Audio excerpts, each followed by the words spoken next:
Assalamualaikum warahmatullahi wabarakatuh.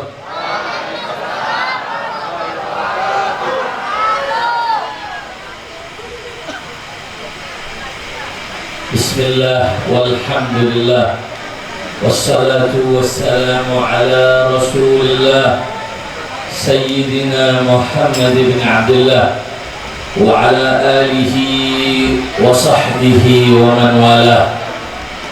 Ashhadu an la ilaha illallah wahdahu la sharika lah wa ashhadu anna sayyidana Muhammadan abduhu wa rasuluh la nabiyya ba'dah.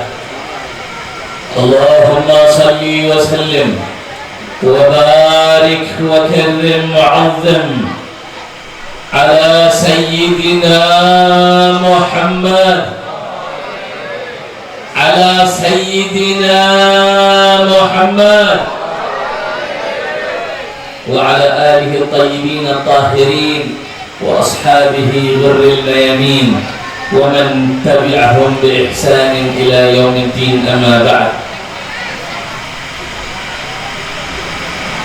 Siyadatul habaib asy-syurafa وجميع المشايخ والأساتذة والكيين الفضلاء وجميع الحاضرين والحاضرات السعداء رحمكم الله. Kepada yang sama kita muliakan, yang kita hormati, para habaib, para masyayikh, para tuan guru, wabil khusus guru kita bersama Kiai Haji Abdurrahman Jailani hafizahullah ta'ala wa ra'ah wa mata'ana Allah bituli hayatihi syarifah, dan juga ada Kiai Haji Ahmad Mustafa Warka dan semua guru-guru kita, para alim ulama, para kiai, para asatidah yang mohon maaf namanya tidak bisa disebutkan satu persatu, namun tidak mengurangi sedikit pun rasa ta'zim dan hormat saya kepada beliau-beliau semua. Mudah-mudahan kita doakan semua guru-guru kita, semua para habaib kita, para masyayikh, para orang tua kita semua dipanjangkan umurnya oleh Allah Subhanahu wa ta'ala, diberikan umur yang panjang, dijaga zahir batinnya, dimudahkan segala urusannya. Amin amin ya rabbal alamin. Dan juga tidak lupa secara istimewa kepada hadirin hadirat, muslimin muslimat, mukminin mukminat rahimakumullah. Mudah-mudahan kita berkumpul menjadi penyebab turunnya rahmat dari Allah Subhanahu wa ta'ala. Amin. Menjadi penyebab turunnya maghfirah, menjadi penyebab turunnya berkah. Tidak keluar kita dari tempat ini, mudah-mudahan semua dosa-dosa kita diampuni Allah Subhanahu wa ta'ala. Semua kesalahan kita dihapuskan, diganti dengan pahala. Mudah-mudahan semua urusan kita dimudahkan Allah Subhanahu wa ta'ala. Yang masih ada hutang dilunasi hutangnya, yang masih ada hutang dilunasi hutangnya, yang masih sakit atau sedang sakit diangkat penyakitnya, yang belum menikah dipercepat jodohnya. Amin. Yang sudah menikah dilanggengkan rumah tangganya. Amin. Diberikan keturunan saleh salihin. Amin ya rabbal alamin. Alhamdulillahirabbil. Pada malam hari ini guru kita bersama Imam besar Sayyidil Walid Al-Habib Muhammad Razik bin Husain bin Syihab, beliau berhalangan hadir. berhalangan hadir karena kan ada uzur. Jadi beliau mohon maaf, beliau mengirimkan salam kepada antum semua dan juga sekaligus meminta doa dari antum semua. Mudah-mudahan Allah Subhanahu wa ta'ala selalu beri perlindungannya, dijaga oleh Allah Subhanahu wa ta'ala, dipanjangkan umur guru kita, diberkahi kehidupannya, dimenangkan perjuangannya, dijauhi dari segala macam musibah dan bara bahaya serta keburukan-keburukan dari musuh-musuhnya. Amin ya rabbal ahibba'il kiram. Alhamdulillah, pada malam hari ini kita merayakan Maulid Nabi Sallallahu Alaihi Wasallam. Ini anak-anak muda yang masih sekolah belajar sirah Nabi. Nabi lahirnya bulan apa? Bulan Rabiul Awal sudah lewat atau belum lewat? Sekarang bulan apa? Bulan Tapi kenapa kita masih merayakan peringatan daripada Maulid Nabi Sallallahu Alaihi Wasallam? Kenapa? Karena kita tidak pernah bosan. Kita sebagai umat Nabi terus mengingatnya, betul? Rasul Sallallahu Alaihi Wasallam adalah panutan dan contoh kita semua ibadallah dalam kehidupan kita.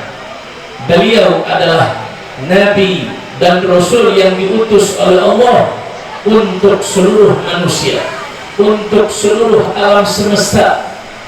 Karena itulah kita bergembira, kita bersyukur atas rahmat dari Allah Subhanahu wa ta'ala menciptakan Nabi Sallallahu Alaihi Wasallam merupakan manusia yang agung, manusia yang luar biasa.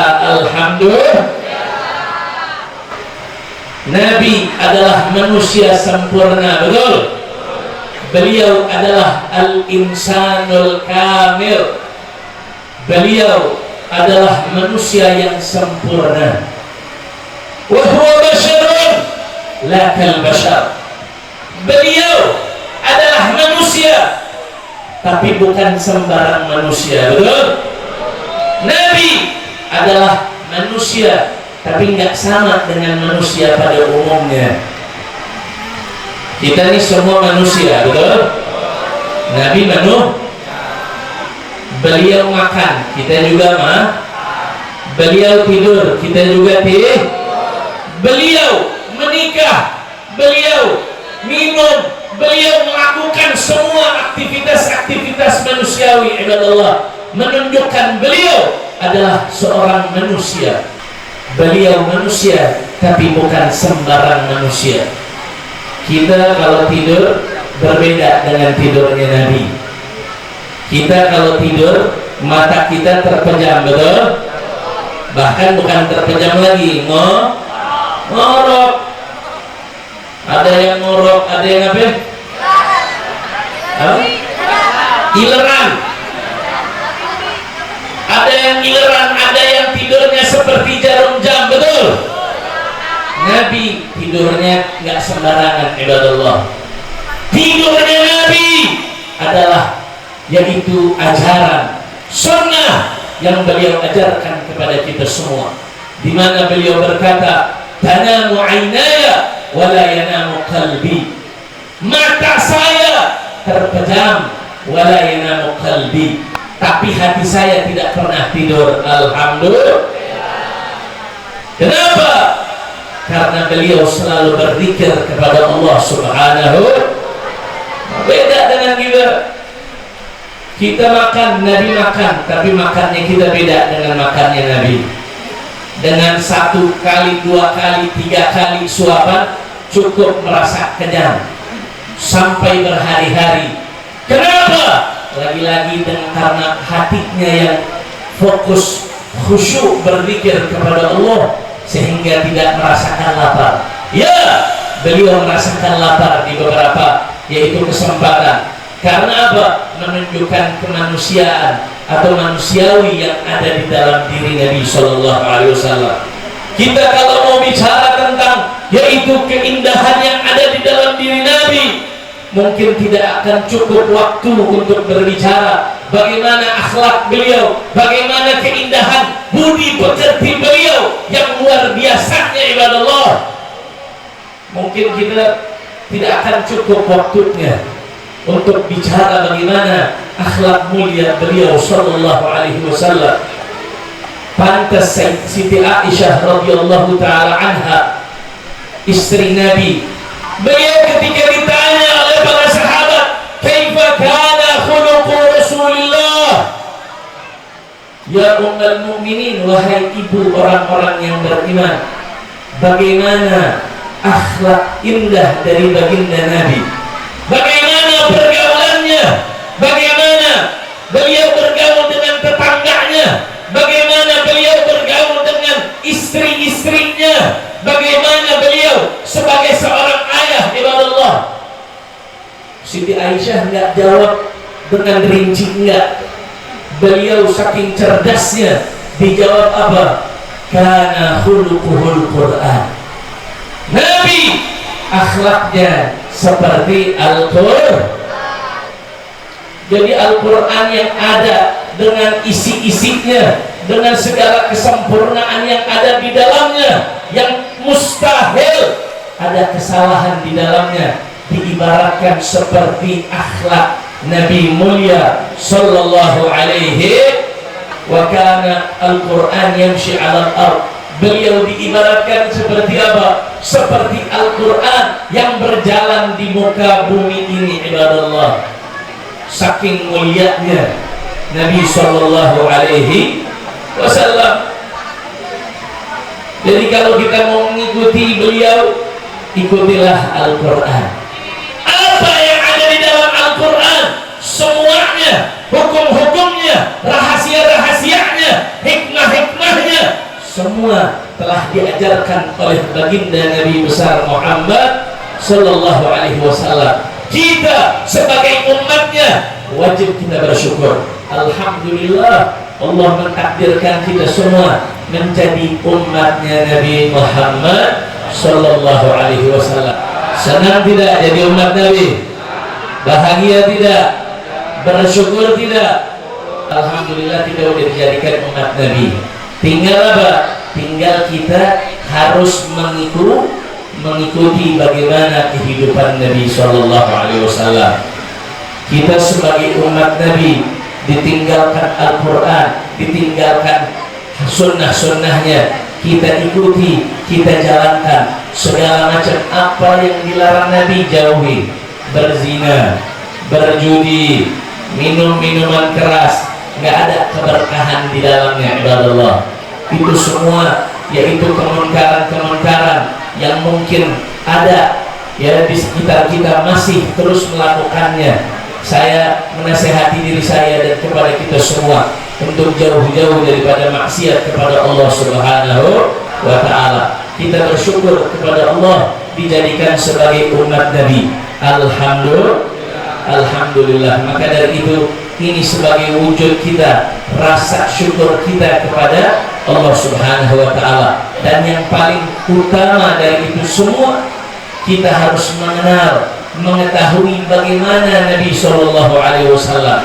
Kita harus kenal bagaimana sunnah-sunnahnya, siapa saja orang-orang yang ada bersama Nabi, apa yang diajarkan, kita bagaimana mau mengikuti Nabi, bagaimana kita mau mengikuti dan menjalankan aturan-aturan dan sunnah-sunnahnya, tapi sama atau kepada beliau saja kita nggak kenal. Betul? Kenal nggak dengan Nabi? Tahu tidak sifat-sifatnya? Mungkin ada yang tahu, ada yang enggak. Sebelum saya tutup, saya ingin bercerita bagaimana seorang raja Romawi pada tahun ke-7 Hijriah, setelah Nabi berperang, setelah perang Badar, setelah perang Uhud, setelah perang Khandaq, di masa-masa gencatan senjata antara pasukan kaum muslimin, yaitu dengan orang-orang kafir Quraisy yang ada di kota Makkah sana, ibadallah. Beliau pada tahun tersebut menyibukkan dirinya untuk mengirim delegasi-delegasi. Dikirim delegasi-delegasi keluar kota Madinah. Ada yang dikirim ke negeri Persia, ada yang dikirim ke negeri barat sana, ada yang dikirim ke Afrikanya. Untuk apa? Untuk berdakwah, mengajak semua manusia dengan semua penguasa bumi saat itu untuk yaitu beriman kepada Allah dan Rasulnya serta mengikuti Nabi Muhammad Sallallahu Alaihi Wasallam. Ketika Nabi ingin mengutus seorang sahabat pergi bertemu dengan Raja Romawi. Raja Romawi namanya Raja Heraklius, seorang Raja Romawi dari barat. Ya, pergi sahabat Nabi Sallallahu Alaihi Wasallam membawa surat dari Nabi untuk dibacakan di depan raja tersebut. Begitu ketemu dengan raja, si sahabat yang membawakan surat dari Nabi tersebut, setelah raja membaca surat dari Nabi, di dalam surat tersebut tertulis min Muhammad Rasulullah Sallallahu Alaihi Wasallam, dari Muhammad utusan Allah kepada Raja Heraklius, aslim taslam, masuklah engkau ke dalam agama Islam, maka engkau akan selamat dunia akhirat. Apabila kau menolak, maka semua dosa orang-orang barat, semua dosa-dosa orang-orang Romawi itu akan kau tanggung nanti di hari kiamat kelak, ibadallah. Begitu dibaca oleh Raja Heraklius tersebut, dia tutup suratnya, dia panggil pengawalnya. Hei pengawal, pergi kau ke pasar, tempatnya adanya di Syam, di negeri Syam, ibadallah. Raja tersebut menyuruh pengawalnya untuk mencari ada nggak orang Arab yang datang ke negeri Syam, ke negeri Pers, ke negeri Romawi saat itu. Akhirnya oleh pengawalnya dilihat, dicari-cari, dapat orang Arabnya dari kota Mekah lagi. Udah dari kota Mekah, orang-orang Quraisy lagi. Udah orang-orang Quraisy, orang-orang yang memusuhi Nabi. Di antaranya ada yang paling menjadi musuh besarnya. Siapa? Abu Sufyan. Saat itu beliau belum masuk Islam, beliau masih kafir, bahkan memusuhi Nabi luar biasa. Allah dipanggil oleh raja, datang menghadap. Kemudian begitu menghadap raja, diajak dialog oleh raja. Betul kalian orang-orang Arab Mekah, betul kalian mengenal orang yang bernama Muhammad bin Abdullah yang mengirimkan surat ini kepada saya. Kata Abu Sufyan dan kawan-kawannya, betul, kami mengenal orang itu. Ya, kami tahu siapa itu Muhammad. Akhirnya oleh raja, aku ingin bertanya beberapa hal, tolong kau jawab, tapi jawabannya betul, nggak boleh bohong-bohong, nggak boleh jawabannya didustakan, ya, harus menjawab dengan jawaban yang benar. Ditanya oleh raja, ya Abu Sufyan, bagaimana orang yang bernama Muhammad ini? Siapa dia? Apakah dia ada orang tuanya atau kakek nenek moyangnya yang pernah menjadi nabi atau yang pernah menjadi raja? Ditanya, dijawab oleh Abu Sufyan, ini orang yang mengaku sebagai nabi, ya, nggak pernah ada nenek moyangnya yang menjadi raja atau nabi, nggak ada. Justru kami kaget, tahu-tahu dia mengaku menjadi nabi dan menjadi rasul yang tidak pernah terjadi kepada nenek moyang kami, orang-orang Arab. Kata Abu Sufyan. Oh, berarti tapi nggak ada kakek nenek moyang Nabi itu yang menjadi raja atau rasul. Kemudian ditanya lagi, pertanyaan, kaifa kana nasabuhu, bagaimana nasabnya?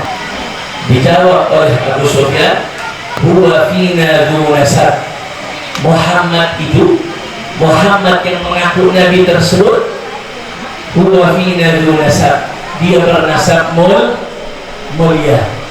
Kakek nenek moyangnya adalah orang-orang mulia, kata Abu Sufyan.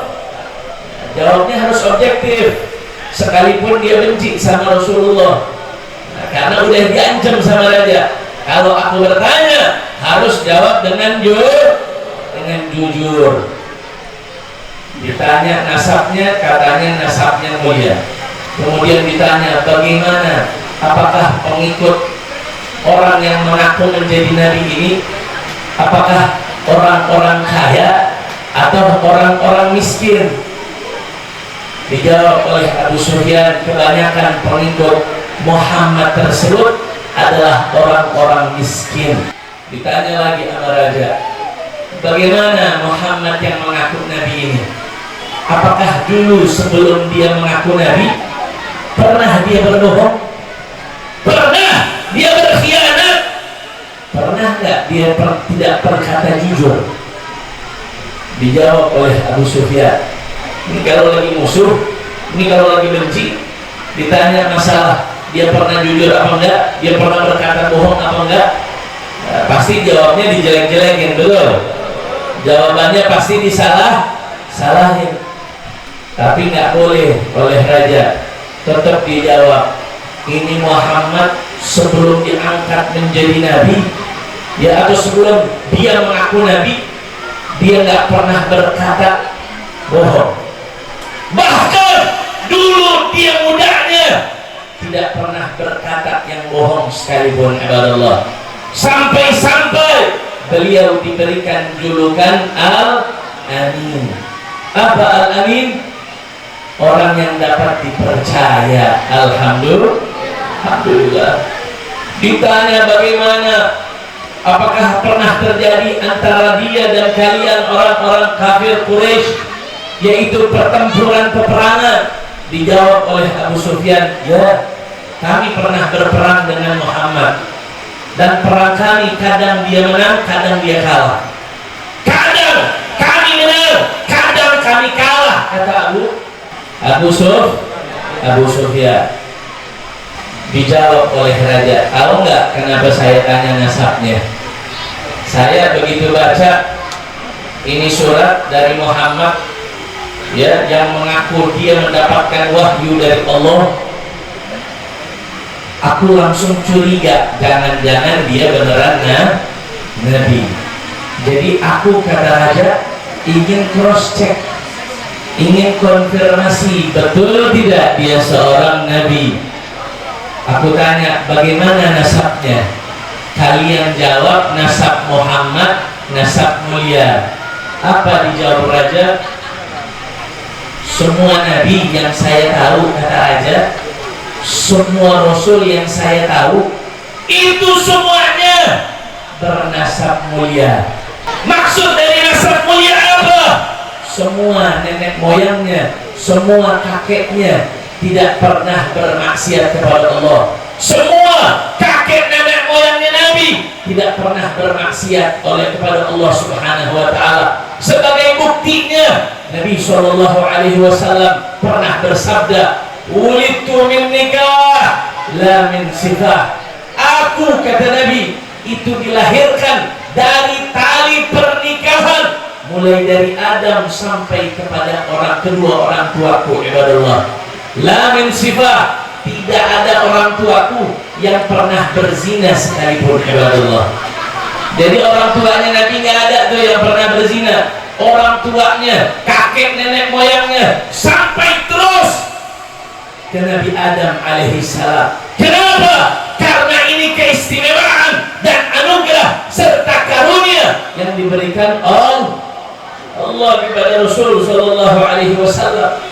Karena Allah telah mempersiapkan bagaimana Nabi akhir zaman, bagaimana Nabi terakhirnya dengan segala macam keistimewaan yang luar biasa. Alhamdulillah. Bahkan beliau katakan apa? Beliau katakan, ana sayyidu waladi Adam wala fakhr. Aku adalah penghulu dari semua manusia, termasuk Adam sekalipun. Wa Adamu yaumal qiyamah tahta liwa'i. Bahkan Adam nanti di hari kiamat itu berada di bawah panjiku, kata Rasul sallallahu alaihi wasallam. Wala fakhr, dan tidak ada kebanggaan sedikit pun. Ini Allah ingin menunjukkan bagaimana kemuliaan Nabi Muhammad, bagaimana karunia yang Allah berikan kepada beliau. Alhamdulillah. Ini anak-anak bagaimana sering dengar qasidah kisah Rasul? Bagaimana? Abdullah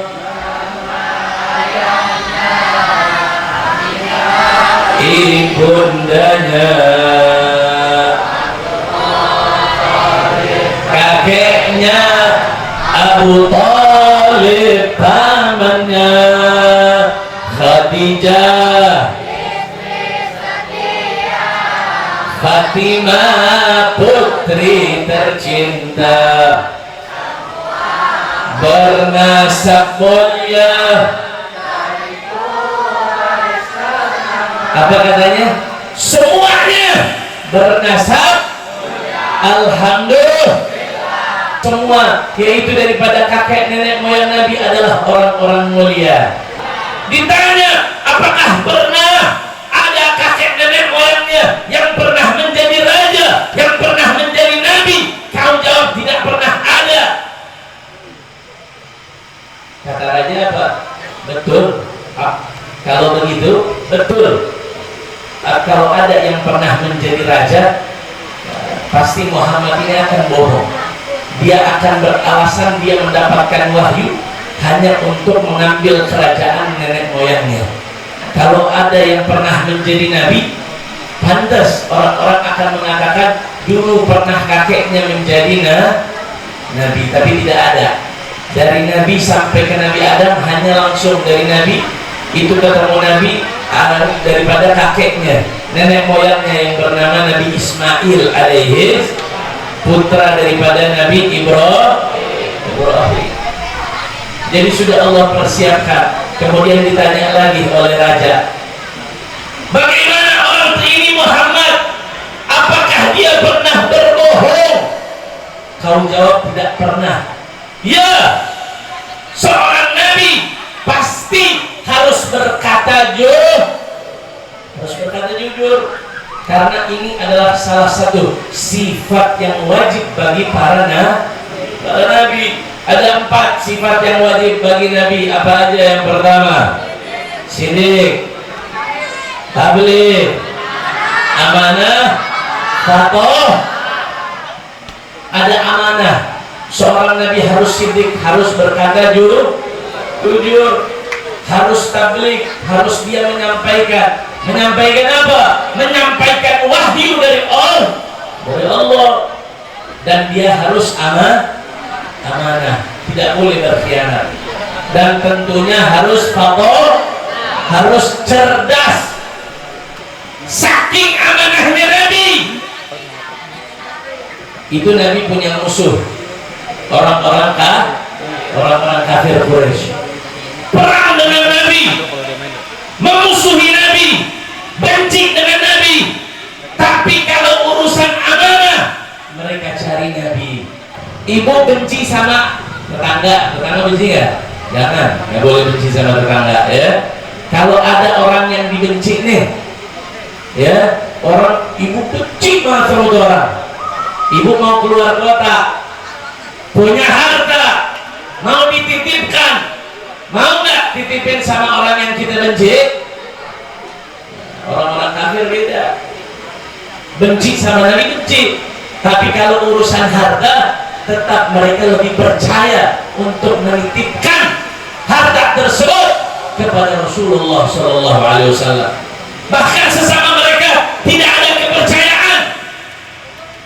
Abu Lahab sama Abu Jahal sama-sama benci Nabi, sama-sama memusuhi Nabi, percaya mereka. Takut kenapa? Takut dibohongin, takut diambil hartanya, betul? Tapi sama Nabi enggak, amanatnya tetap dijaga oleh Nabi. Alhamdulillah. Terus ditanya, dijawab oleh raja tersebut. Kenapa bertanya ini, bertanya itu? Kenapa pengikutnya orang-orang miskin? Beliau sendiri yang menjawab, karena orang para nabi, para rasul memiliki pengikut-pengikut miskin, pengikut-pengikut yang lemah. Jadi beliau ingin membuktikan raja tersebut, benar nggak ini orang betul-betul nabi atau tidak? Kenapa? Karena dia seorang Nasrani, seorang yang diberikan kitab, termasuk ahlul kitab, yang diberikan kitab suci kepada nabi-nabi mereka. Mereka itulah adalah ahlul kitab. Pas dia baca kitab-kitabnya, dia lihat ada kabar-kabar tentang nabi akhir zaman, ada kabar tentang nabi terakhir yang ciri-cirinya seperti yang disebutkan di dalam kitab mereka. Allah Subhanahu wa taala berfirman, apa kata Allah? Wa ya'rifunahu kama ya'rifuna abna'ahum. Mereka orang-orang Yahudi, mereka orang-orang Nasrani itu diberikan kitab suci oleh Allah. Mereka mengetahui kabar tentang nabi akhir zaman, itu lebih tahu, mereka lebih mengenal Nabi Muhammad daripada anak-anak mereka sendiri. Kita kalau punya anak ada tanda lahir, yang tahu cuma siapa? Orang tuh. Itu ahlul kitab seperti itu. Bahkan mereka lebih mengenal Nabi daripada anak-anak mereka sendiri. Saya mau tanya, itu raja muslim apa kafir? Muslim apa kafir? Muslim apa kafir? Dia beragama Nasrani, Kristen, bukan Islam, ibadallah. Bukan tapi tahu nggak tentang ciri-ciri Nabi? Tahu tidak dengan sifat Nabi? Orang di luar Islam tahu bagaimana sifat Nabi. Kita umatnya tahu nggak dengan sifat Nabi kita? Sudah sampai mana kita mengenal Nabi? Sudah sampai mana kita menjalankan, yaitu daripada ajaran-ajaran Nabi Muhammad Sallallahu Alaihi Wasallam. Orang di luar Islam sana lebih mengenal Nabi. Kita lebih berhak, kita harusnya lebih mengetahui dan lebih mengenal, serta kita menjalankan apa-apa yang telah Nabi ajarkan kepada kita. Insya Allah. Makanya hidupkan sunnah-sunnah Nabi di rumah kita, hidupkan daripada ajaran-ajaran Nabi di rumah kita. Nih ibu-ibu, saya wasiatkan untuk memperbanyak sholawat kepada Nabi. Ini sholawat luar biasa. Sholawat salah satu amalan yang diangkat oleh Allah, yang diterima oleh Allah tanpa melihat orang tersebut bagaimana niatnya, bagaimana amalannya. Semua sholawat yang kita sebutkan dan kita ucapkan itu akan diterima langsung oleh Allah. Kata Nabi SAW, man shalla alayya salatan wahidah, barang siapa yang mengucapkan sholawat kepadaku, sallallahu alaihi asyra, barang siapa yang satu aja sholawat, kata Nabi, Allah akan membalas sholawatnya dan memberikan 10 kebaikan kepada kita. Alhamdulillah.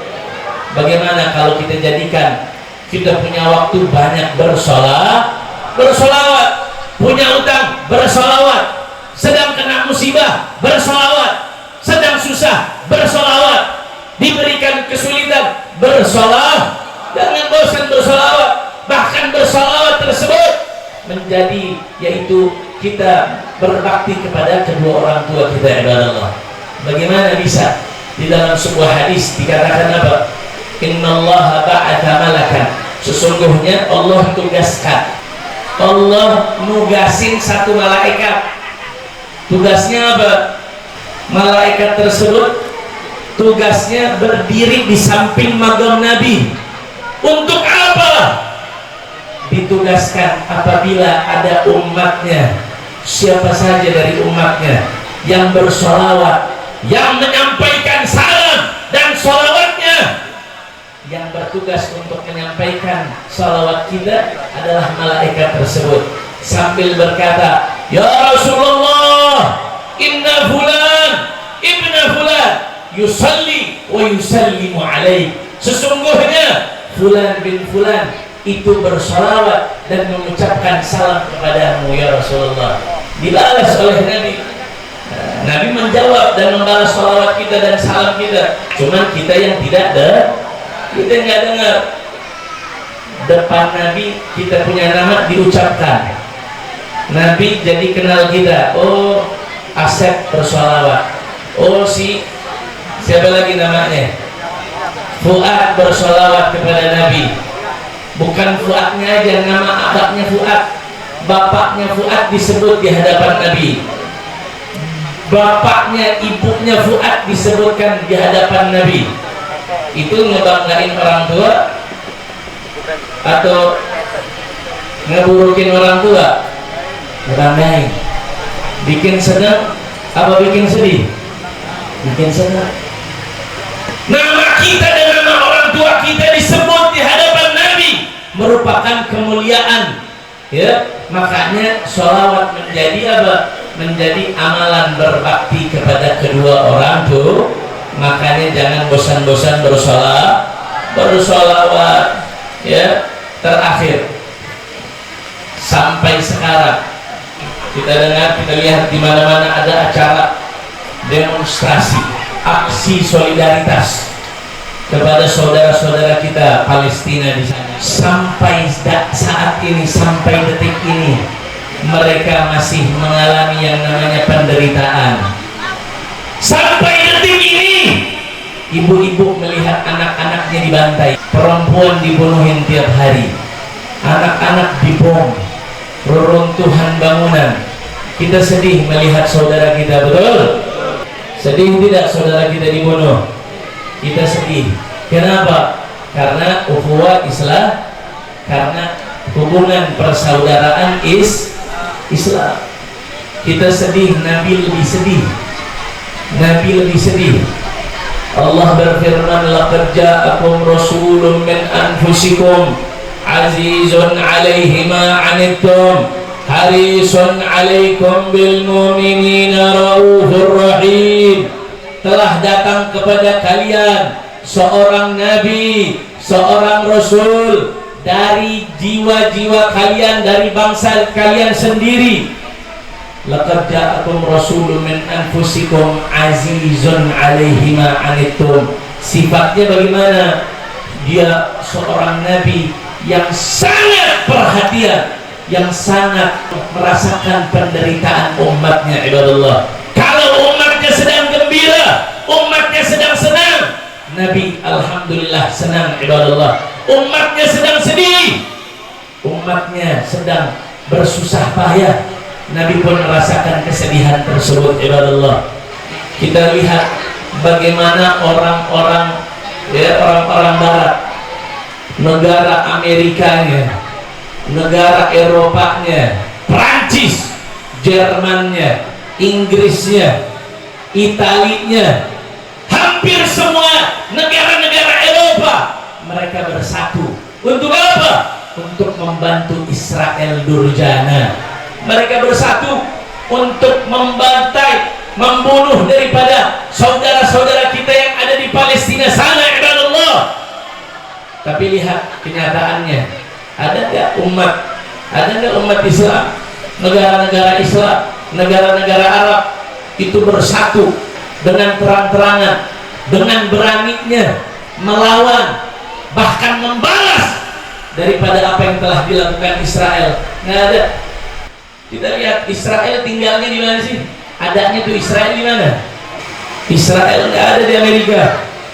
Letak Israel geografisnya itu bukan di benua Eropa, nggak di Amerika, adanya di Timur Tengah, dikelilingi oleh negara-negara Arab, dikelilingi dengan negara-negara Islam.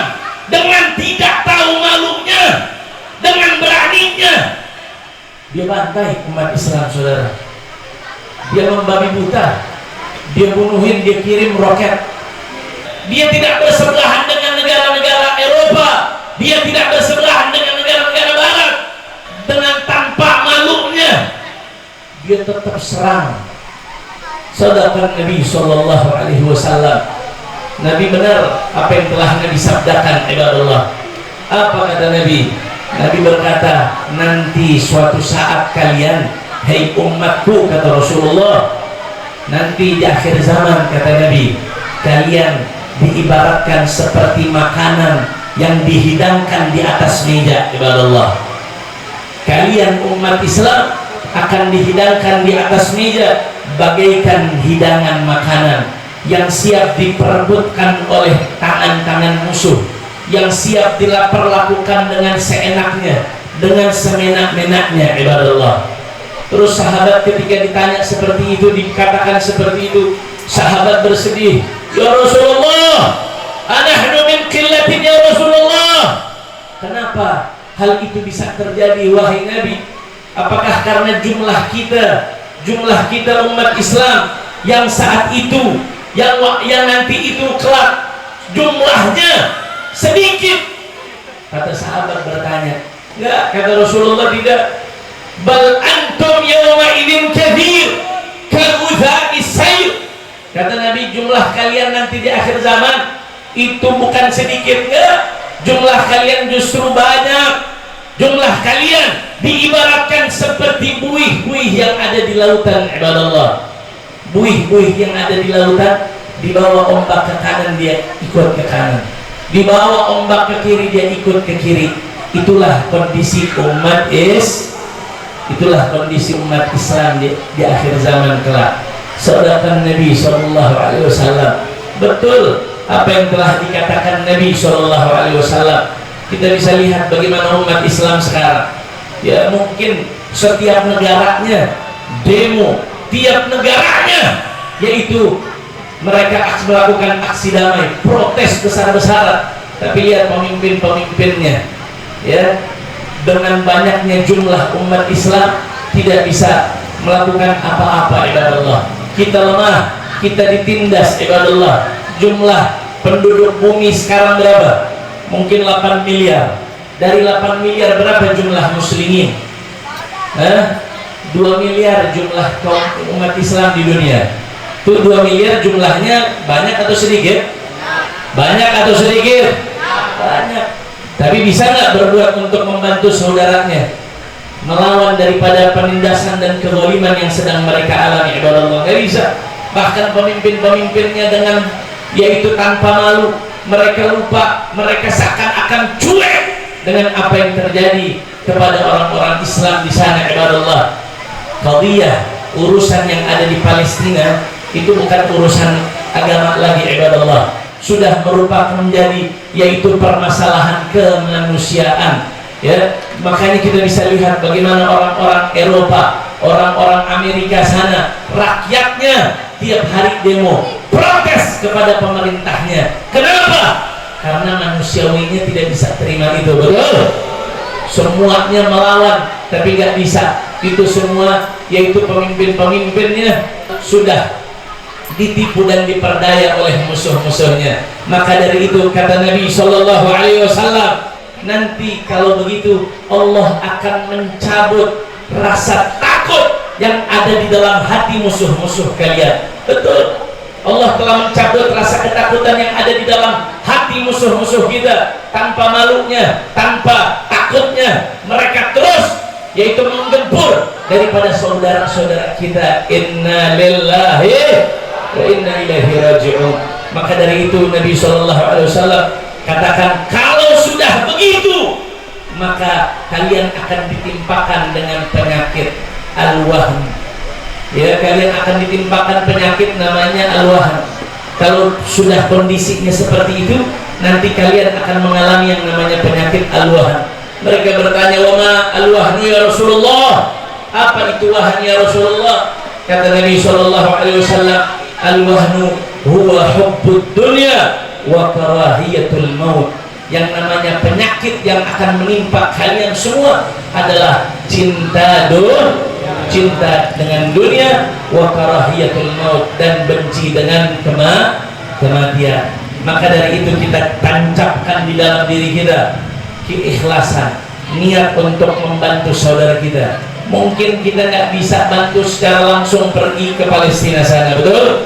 Mungkin kita tidak bisa berjihad dengan diri kita, tapi pintu-pintu jihad lainnya masih terbuka, ibadallah. Berjihad dengan harta, tanpa kita lihat berapa harta yang kita keluarkan, nilai yang mungkin sedikit, tapi dengan hati yang ikhlas, hati yang tulus membantu saudara yaitu seiman kita, saudara muslim kita. Mudah-mudahan Allah melihat itu semua dan Allah ridho kepada kita semua, ibadallah. Kata Nabi sallallahu alaihi wasallam, "Man nafasa an mu'minin kurbatan min kurabid dunya, nafasallahu anhu kurbatan min kurabi yaumil qiyamah." Barang siapa yang meringankan satu kesulitan seorang muslim, kita punya saudara seorang muslim, ya, kita ringankan bebannya, kita ringankan daripada kesulitannya, nanti kelak Allah akan ringankan kesulitan kita di hari kiamat kelak, ibadallah.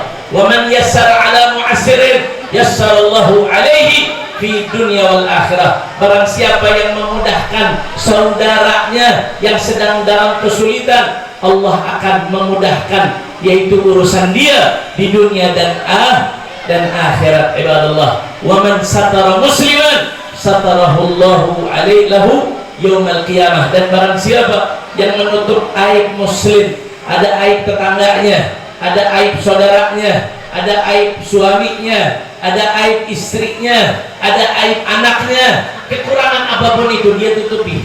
Untuk apa? Untuk menjaga daripada marwah saudaranya. Insya Allah akan ditutupi aib-aib kita di hari akhirat kelak, ibadallah. Wallahu fi aunil abdi maka al-abdu fi auni akhi. Allah akan bersama yaitu dengan seorang hamba yang selama seorang hamba tersebut yaitu menolong dan terus memudahkan saudaranya insya Allah. Dan juga kita membantu dengan harta kita, dan yang paling utama dari itu semua adalah yaitu dengan doa. Jangan bosan untuk berdoa. Kita mendoakan saudara kita di Palestina sana, ibadallah. Jangan. Doa mukhul ibadah. Yang namanya doa itu adalah sumsumnya ibadah. Yang namanya doa adalah intisari otaknya ibadah, ibadallah. Doa silahul mu'min. Doa itu adalah yaitu senjatanya orang beriman. Dengan doa kita ikhlas mendoakan saudara kita, insya Allah Allah angkat segala macam kesulitan dan kezaliman, dan Allah yaitu turunkan daripada pertolongannya. Amin amin ya rabbal alamin. Mudah-mudahan kita semua diberikan pertolongan oleh Allah. Allah subhanahu wa ta'ala memberikan pertolongan kepada saudara-saudara muslimin yang ada di Palestina sana. Allah menurunkan daripada pertolongannya dengan secepat-cepatnya kepada kaum mukminin, kepada para mujahidin yang ada di Palestina sana, yang ada di Gaza. Amin amin ya rabbal alamin. Allahumma ansur ikhwanana al-muslimin, Allahumma ansur ikhwanana al-mujahidin fi Gaza. Allahumma ansurhum, Allahumma ansurhum, Allahumma ansurhum, Allahumma ansurhum ala a'daihim. اللهم انصر من نصر الدين وخذل من خذل الإسلام والمسلمين. اللهم دمر اليهود، اللهم دمر الصهيونية الغاصبين، اللهم شتت شملهم، اللهم فرق جمعهم، اللهم خرب بيوتهم، اللهم أرسل العذاب الأليم إليهم، اللهم أرنا عجائب قدرتك برحمتك وبجلالك وبعزتك يا رب العالمين. اللهم اجعل جمعنا هذا جمعا مرحوما وتفرقنا من بعده تفرقا معصوما، ولا تجعل منا ولا فينا ولا معنا شقيا ولا محروما برحمتك يا أرحم الراحمين. وصلى الله على سيدنا ومولانا محمد وعلى آله وصحبه وسلم والحمد لله رب العالمين. Demikian itu saja yang bisa saya sampaikan. Mohon maaf atas segala kesalahannya dan kekurangannya. Hadani Allah iyyakum ila siratal mustaqim. Wal 'afwu minkum. Wassalamu alaikum warahmatullahi wabarakatuh.